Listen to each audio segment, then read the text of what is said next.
Hi everyone. The first book that we are going to read for our Dragon Summer Learning event this year is about sound. So I want everybody to make sure they have their book with them and a pencil and a piece of paper. Sound, this story is a nonfiction. Nonfiction is actually going to give us facts and details about a specific topic. The topic for this week, sound. The other nice thing about these nonfiction books, if we turn to page 3, it shows us a table of contents. And what it is the specific topics that we're going to cover in our book about sound. And it also tells you what page number that you're going to find it on. If we look down at the very bottom and it says glossary, I want you to turn to that page, and it's page 19 in the back of your book. A glossary is actually like a little mini dictionary. As we read our story, there will be words that are a little bit darker print, and that is telling you that you can turn back to your glossary and find the definition of those words. The other part of the book that is also going to be very important, besides reading the information, is our illustrations, photos. There's going to be captions. There will be tables. All of those things actually will give us important information as well. So let's get started. Our book is called Sound. I want you to turn to page 4. The title of this chapter is What is Sound? And I want you to follow along with me as I read it. Do you know what sound is? Do you know how it gets from one place to another? Do you know how you hear sound? Read this book to find out. And on page 4, we also have a couple of photos. And the caption down underneath the picture says, jets and rockets make a lot of noise when they take off.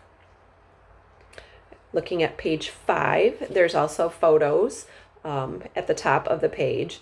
This photo of Earth from space shows layers of air above it.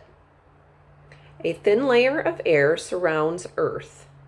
Air is made up of tiny, and that word is in bold, so we can flip back to the glossary. That word is particles.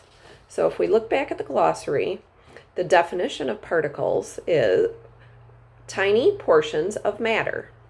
And then it tells us the page that we can find that piece of information on too. So air is made of tiny particles. Sound moves through these particles to get to your ears. Sound is a kind of energy. Like all energy, sound can move things. It can move the particles that make up air. The particles move back and forth and vibrate when there is sound. What makes the particles vibrate?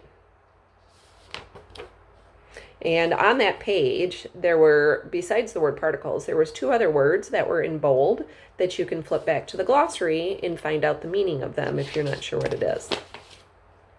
Turning to page 6, let's think about a bat and a ball.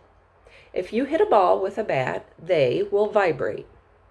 This makes the air around them vibrate. The vibrations move away from the bat and ball as sound energy.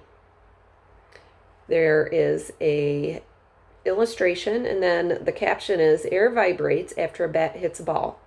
Down in the bottom, in the wowzer box, sound moves very fast. Sound near the ground can travel at 1,200 kilometers per hour or 750 mph, which stands for miles per hour. Miles per hour is how the United States measures speed, but it moves more slowly high above Earth because there are fewer air particles. The next chapter on page 7 shows us an illustration up at the top that says water waves move over the top of the water. Sound waves move out in every direction. And the title of this chapter, How do waves travel? Sound energy moves through air as a sound wave. In some ways, it is like a water wave moving across water. But sound waves move in all directions. The sound you hear comes to your ears as sound waves. Turning to page 8, a sound wave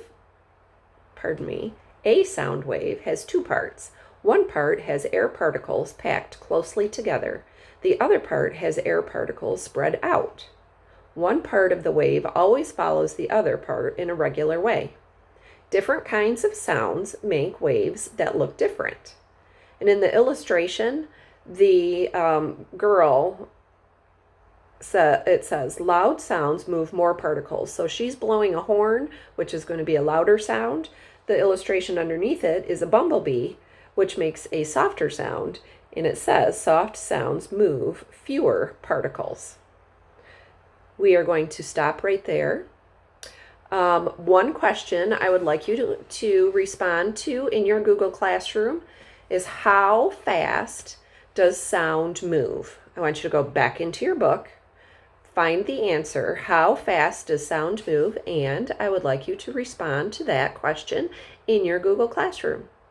It was nice chatting with you today, and I will see you tomorrow for the next section of our story about sound.